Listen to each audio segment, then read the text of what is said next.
Prince's Come album is celebrating its 30th anniversary this year. Wow, can you believe that?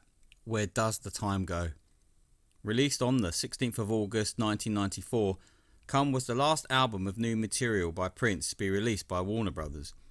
This was due to Prince's dispute with the record company over his contract and the fact Prince had recently changed his name to the now familiar love symbol.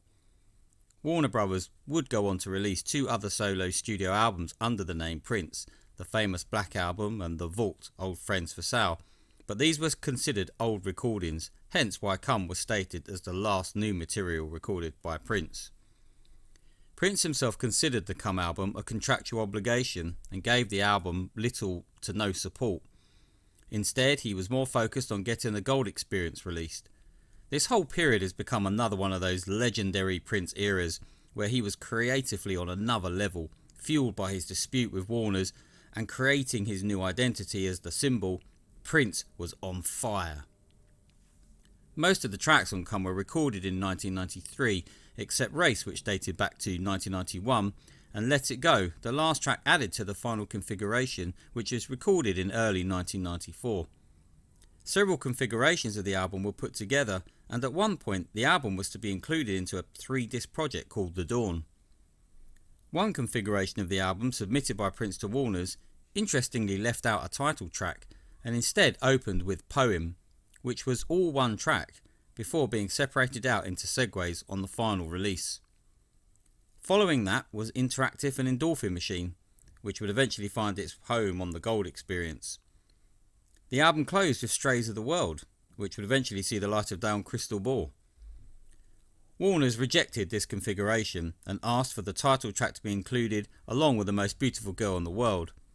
Prince came back with a final configuration, which is the one that ended up being released, including the title track, but holding back The Most Beautiful Girl in the World for the Gold Experience and for his new identity under the symbol. It's important to note that at this point Prince was trying to draw a line in the sand between his past as Prince and his future as the symbol. Indeed, Prince wanted to have Come and the Gold Experience released just a couple of months apart and let them compete against each other. Prince, it seemed, was determined to prove his new identity in music would be more successful than his old Prince stuff. Warner's, of course, refused, releasing Come but holding back the Gold Experience, escalating the tensions between both parties. And then on the Ultimate Live tour in early 1995, Prince played out his frustrations in a video played on the big screens where it said the Gold Experience release date never. The Come album itself is actually a brilliant album, full of some incredible funk, space age pop and rave twined with rock. Some of the content is extremely dark and disturbing in places, dealing with child abuse and S&M and voyeurism, and yet there are also incredible moments of vulnerability, most notable the stunning track Solo. In many ways there are a lot of similarities between Come and Dirty Mind, mixing funk and pop and thematically with the disturbing lyrical content, even the cover art being all shot in black and white. It feels like Dirty Mind for the 1990s. Even with Prince's lack of support for the project, Come sold relatively well in Europe and even topped the UK albums chart.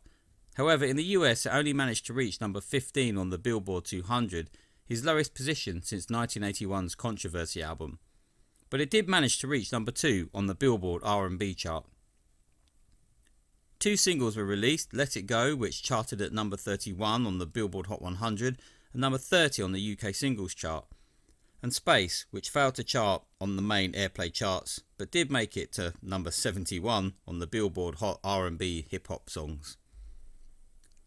Although treated as a contractual obligation, Come is a really strong album, from the exhausting 10-minute funk romp of the opening track through to the frenetic techno rave rock of Loose to the closing orgasm from Vanity, pulled from the unreleased Vanity 6-track Vibrator.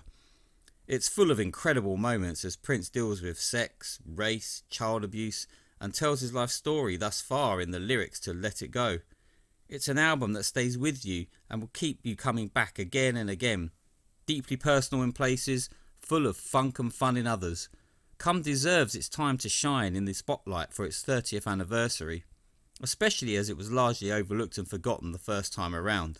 I mean, any album that can include the lyric, Like a splendid open-ended celibate friend pretending not to know it when I blow it in your eyes.